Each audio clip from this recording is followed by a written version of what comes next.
તો જીપીએસસી દ્વારા અવસર મોડ્યુલ શરૂ કરવામાં આવ્યું છે અને આ મોડ્યુલ એવા ઉમેદવારો માટે છે કે જેઓએ જીપીએસસીની પરીક્ષાઓ આપી અને ઇન્ટરવ્યૂ આપ્યા હોવા છતાં પસંદગી નથી પામ્યા.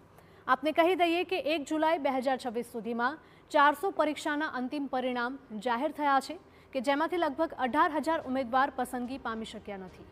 જીપીએસસીએ આવા ઉમેદવારોનો ડેટા એકત્ર કર્યો છે અને હવે આ ઉમેદવારો જીપીએસસીની વેબસાઇટ પર જઈ પોતાની વિગતો ભરી શકશે. સંમતિ માટે ઓટીપી આવશે અને ઉમેદવારે પોતાની વિગતો આપવાની રહેશે.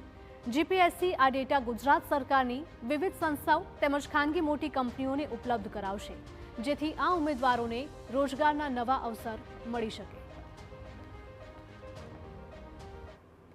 આપણે ત્યાં ગુજરાત સરકારના અલગ અલગ વિભાગો અથવા તો વિભાગો નીચેની અલગ અલગ કંપની છે, સોસાયટી છે, બોર્ડ છે, કોર્પોરેશન છે અથવા તો પીએસયુ જે ગુજરાત સરકારના પણ હોઈ શકે અથવા તો ભારત સરકારના પણ જે ગુજરાતમાં એમની ઓફિસીસ હોય આવા, અને સાથે સાથે ઇવન પ્રાઇવેટ સેક્ટરના પણ જે એક લેવલ ધરાવતા હોય એવી કંપનીઓ અથવા તો એવી સંસ્થાઓ, એમને પણ આવા માનવ સંસાધનની અલગ અલગ જરૂરિયાત હોય છે.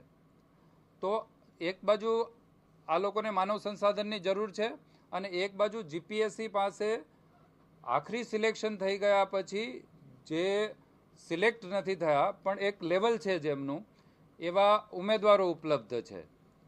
તો આવા ઉપલબ્ધ ઉમેદવારો અને આવી સંસ્થાઓ એ વચ્ચે કડીરૂપ થવાનું જીપીએસસીએ નક્કી કર્યું છે અને જે અવસર પોર્ટલ છે એ આ સેતુ તરીકે કામ કરશે.